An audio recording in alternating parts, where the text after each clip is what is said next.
practice. Really just trying to get our minds right, get our bodies right mentally, so we can go out there and execute on Sunday. Questions?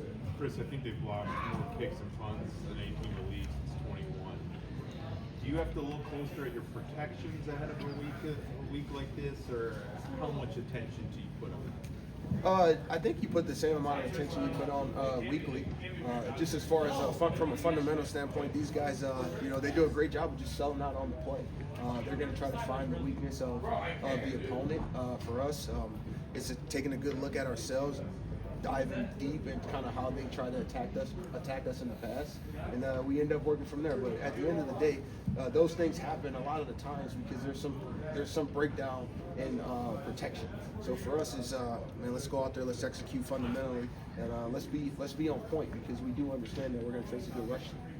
Does Mitchell change the calculus at all on kick returns, given his speed and the ability to break a big one?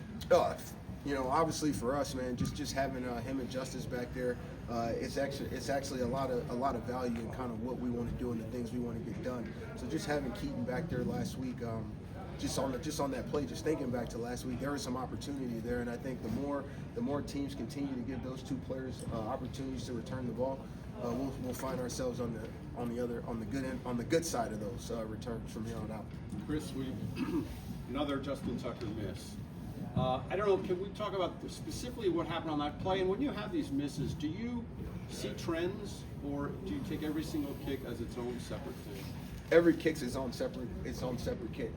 When he goes out there, because every foot to ball contact, every snap to hold, you try to make those things as consistent as you possibly can. But I think even if you ask Justin, every kick is different. And his job, he's going to go out there, he's just trying to make every kick. But specifically, just speaking on last week, I think if you ask him, he'd just tell you he didn't make good foot the ball with that one. And when those things happen, you get those misses. But again, man, he's in a good place. He's in a good place. He's going to be okay. Chris, obviously they've got an aggressive special teams unit in all phases. Jeff mentioned the blocks. We saw them last week try the fake punt. I mean, is this the type of game where you feel like you guys have to be prepared kind of for anything on the special teams? It's honestly, guys, it's no different than every week for us. We try to look at tendencies, and we take a good look at ourselves and see, okay, what are we doing a lot of, and then we try to change those things up. It's Pittsburgh week. Anything's expected, right? Those guys will go out there. We see this a lot in this trend. When we play these guys, they do things that they don't normally do against other opponents. So we'll be prepared for every and anything. It's our job to go out there and execute in that moment.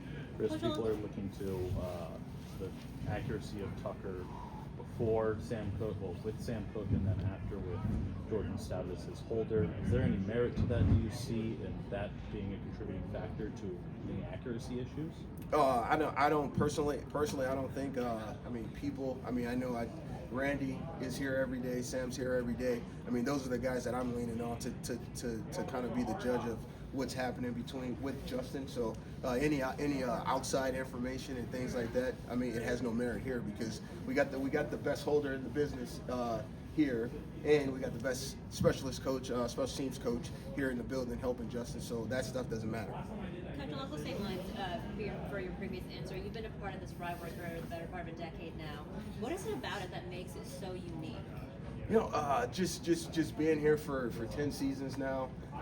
Honestly, when you walk in there and Pittsburgh Steelers, Baltimore Ravens, it's football.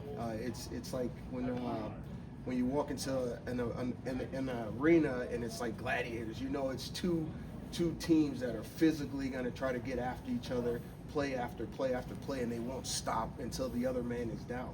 To me, that's football. That's what football has always been, and I think that's what makes it special.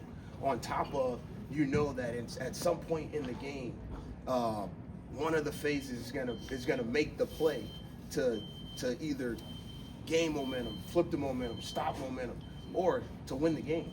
And I think that's what makes this rivalry special from our standpoint. I mean, we've been on some good ends of making a lot of good plays, and that's what we're looking for on Sunday. Chris, it's considered one of the more difficult places to kick, Pittsburgh Stadium. Have you found that over time, and how do you prepare for that?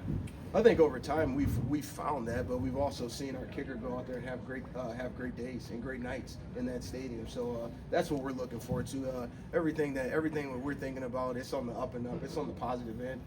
It's a new year. Everything is different, right? What happened last year and the previous years, none of that stuff matters. Only thing that matters is Sunday at 1 o'clock. Chris, can you take any credit for Tylan Wallace's touchdown and receiving because you've coached him for special team stuff along those sidelines for years? Oh, no, not at all, man. You know, I'm just excited for Tylan. Anytime that kid gets an opportunity, that guy he just goes crazy. So I just want to continue to see him just continue to keep developing, keep getting better, and that's all he does. He's such a hard worker, and he's just waiting for that moment, for that opportunity. He's making the most of it. All right, thank you, Coach. Appreciate you.